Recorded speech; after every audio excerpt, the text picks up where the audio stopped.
Bonjour les amis, je vous propose ma réflexion et méditation pour le vendredi 7 août 2026, élaborée spécifiquement à partir des textes liturgiques du jour.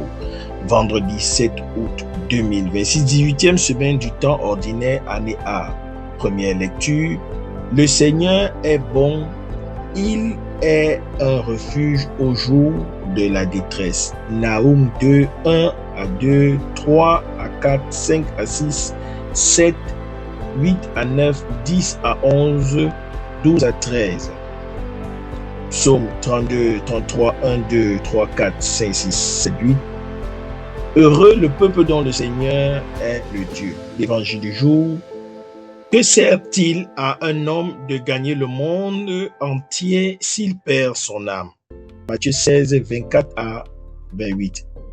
J'ai intitulé mon partage « Le refuge au jour de la détresse et la vie qu'il ne faut pas perdre ». Nous poursuivons la 18e semaine du temps ordinaire. Ce vendredi, la liturgie nous offre deux textes qui parlent de refuge et de choix décisif. D'un côté, le prophète Naoum annonce la chute de Ninive, la ville ennemie et la restauration d'Israël.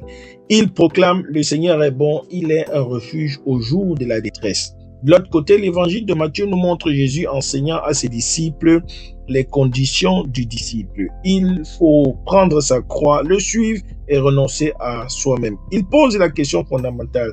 Que sert-il à un homme de gagner le monde s'il perd son âme?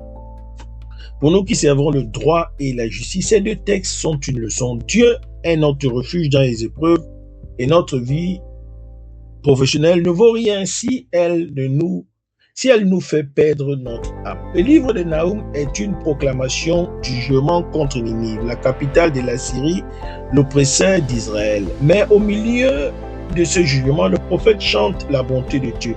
Le Seigneur est bon, il est un refuge au jour de la détresse. Dieu est un rempart pour ceux qui se confient en lui. Il connaît ceux qui cherchent refuge en lui. Pour nous, professionnels du droit, cette parole est un réconfort. Dans les jours de détresse, échecs, menaces, pression, Dieu est notre refuge. Il est bon. Il nous protège. Nous pouvons nous confier en lui, même quand tout semble s'effondrer. La justice de Dieu est un refuge pour les opprimés. L'évangile de Matthieu nous confronte à la radicalité du disciple. Jésus dit à ses disciples, « Si quelqu'un veut marcher à ma suite, qu'il renonce à lui-même, qu'il prenne sa croix et qu'il me suive. » Il ne s'agit pas du chemin de facilité. Il faut renoncer à soi-même, c'est-à-dire à ses propres désirs, à son orgueil, à ses ambitions. Il faut prendre sa croix, c'est-à-dire accepter les souffrances et les épreuves pour le Christ. Et il faut le suivre, c'est-à-dire marcher sur ses traces. Jésus ajoute une question qui résonne pour nous. Que sert-il à un homme de gagner le monde entier s'il perd son âme? La question est radicale. Dans nos métiers, nous pouvons gagner beaucoup d'argent, la reconnaissance, le pouvoir. Mais si nous perdons notre âme, si nous trahissons notre foi, si nous sacrifions notre intégrité, tout cela ne sert à rien. La vérité, la vie éternelle est plus précieuse que tous les trésors du monde. Pour nous, cette parole est un examen de conscience. Qu'est-ce qui compte vraiment dans notre vie professionnelle? Est-ce que nous sommes prêts à tout perdre pour sauver notre âme? Un avocat qui refuse la corruption, un juge qui rend une décision juste contre les puissants, un officier qui agit avec intégrité. Ils ont compris la question de Jésus. Le psaume 32 chante la confiance en Dieu. Heureux le peuple dont le Seigneur est Dieu.